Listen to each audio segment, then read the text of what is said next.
فرمایا بعض لوگ علم دین حاصل نہیں کرتے ہیں اور وہ کہتے ہیں کہ جتنا علم حاصل کرو گے زندگی مشکل ہوتی چلی جائے گی. ان کا کہنا کیسا ہے؟ دیکھیے یہ جہالت بھرا قول ہے. زندگی کی آسانی اور مشکل کا کیا شرعی تصور آپ کے ذہن میں ہے؟ یہ شرعی چھوڑ دیں, دنیاوی تصور کیا ہے؟ اصل تو ہماری اخروی زندگی ہے. جو زندگی ختم ہونے والی حقیقت وہ زندگی نہیں, اس کا اینڈ تو موت ہے. لیکن زندگی تو حقیقی زندگی وہ ہے جس کے بعد موت نہیں, اور وہ آخرت کی ہے. تو اس لیے آسانی یہاں کی نہیں, آسانی وہاں کی دیکھی جائے, اور وہاں کی آسانی علم کے بغیر حاصل نہیں ہو سکتی ہے. یاد رکھیں کہ ہم نے اپنی زندگی میں مشاہدہ یہی کیا ہے کہ جو علم نہیں سیکھتے ان کی زندگی مشکل ہے. حرام بھی کھا رہے ہیں, گھروں کے اندر حرام کام ہو رہے ہیں, مثلا طلاقیں ہو جاتی ہیں, 3 طلاقیں دے دی ہیں, پھر بھی 20 سال سے رہ رہے ہیں, بچے بھی پیدا ہو رہے ہیں. یہ تو میدان محشر میں جا کر معلوم ہوگا کہ حضرت آپ نے جو دنیا کے اندر مزے کیے تھے اور علم کو بوجھ سمجھ کے پسے پش ڈالا تھا اور علماء کو 2-4 برے الفاظ بھی کہے تھے, ان کی باتیں سن کر ناک بھون چڑھائی تھی, اب یہاں پہ لائن میں کھڑے ہو جائیے اور اب اس کا حساب و کتاب دیجئے. میدان معاشر میں اللہ تبارک و تعالی انعامات آپ کی میری مرضی کے مطابق نہیں دے گا. اس کے اپنے قواعد ہیں, اپنے قوانین ہیں, اپنے رولز ہیں. اگر آپ نے یہ تصور کیا کہ دنیا میں بڑھ کے مار کر ہم دیندار کو خاموش کروا دیتے ہیں, فلاں کو خاموش کروا دیتے ہیں, معاذاللہ ایسے ہی میدان معاشر میں بھی ہمیں ٹھیکہ حاصل ہوگا, تو یہ آپ کی بہت بڑی بھول ہے. وہاں بھیگی بلی بنے کھڑے ہوں گے, وہاں زبان کھولنے کے قابل نہیں ہوگا, اتنا خوف اور دہشت کا عالم ہوگا. اس وقت وہاں پر وہی قانون چلے گا جو اللہ تبارک و تعالی کا قانون ہے. اور یاد رکھیں جاہل وہاں پر شدید قسم کا شرمندہ ہوگا.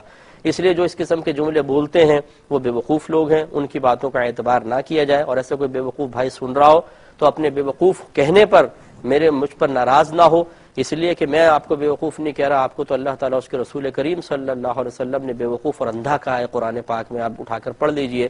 تو اس لیے علم دیکھیں جتنے بھی نبی آئے, کم و بیش 1,24,000 انبیاء علیہ السلام دنیا میں تشریف لائے, اگر ان سب کا بنیادی مقصد دیکھیں ان کی آمد کا ایک ہی ہے, جہالت کا خاتمہ, علم کو عام کرنا. ساری زندگی وہ اپنی جو بھی کتاب شریعت لے کر آئے اس کی تبلیغ کرتے رہے, اور جو اللہ تبارک و تعالیٰ نے ان کو الہامات فرمائے, جس کو ہم حدیث کہتے ہیں وحی خفی کہلاتی ہے, وہ اس کی تبلیغ کرتے رہے. ساری زندگی وہ اللہ تعالیٰ کی تعلیمات کو عام کرتے رہے اور جہالت کا خاتمہ کرتے رہے. تو آپ کون سی مشکل زندگی کی بات کرتے ہیں جس کو صحابہ کرام نے کبھی صحابہ کرام نے جس کو اختیار کیا, انبیاء علیہ السلام نے اختیار کیا. صحابہ کرام علم سیکھتے رہے, چاہے زندگی مشکل ہو کتنی ہو وہ تو کرتے رہے. لیکن جس کو آپ مشکل سمجھ رہے ہیں حقیقتاً مشکل نہیں, وہ اس میں آسانیاں ہیں. اور جس کو آپ ابھی آسانی سمجھ رہے ہیں وہ حقیقتاً آسانی نہیں ہے, وہ بہت بڑی مشکل ہے. موت کا ایک جھٹکا انشاءاللہ آپ کو بتا دے گا کہ مرتے وقت ہی انسان کو پتہ چل جائے گا, جب ہزاروں فرشتے عذابات لے کر نازل ہوں گے, اور خدا نہ خواستہ اگر اللہ ناراض ہوا اور جاہل شخص کی موت بڑی سخت ہوتی ہے, پھر اس کے بعد قبر کا معاملہ, قبر میں جا کر کیا آپ کی چرب زبانی بچائے گی؟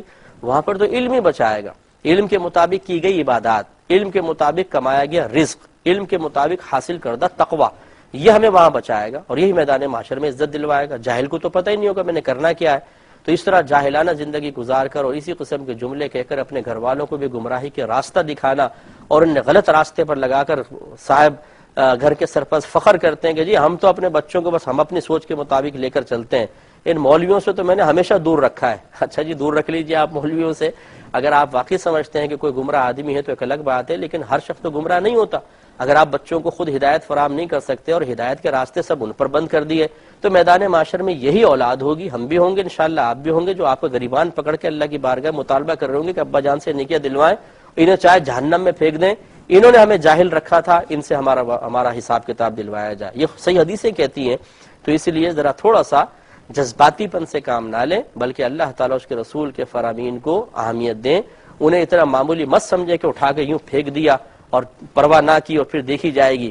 دیکھی کیا جائے گی؟ دنیا کے اندر تھوڑی سی ٹینشن آتی ہے, سر پکڑ کے بیٹھ جاتے ہیں, دعائیں کروانا شروع کر دیتے ہیں, چڑچڑا پن غالب ہو جاتا ہے, جھنجھلاہٹ, گالیاں دینا شروع کر دیتے ہیں, لوگوں سے لڑنا شروع کر دیتے ہیں.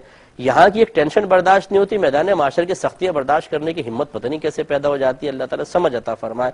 مختصر سے ایک مزید بریک لیں گے, ہمیں یقین ہے آپ ہمارے ساتھ ہی رہیں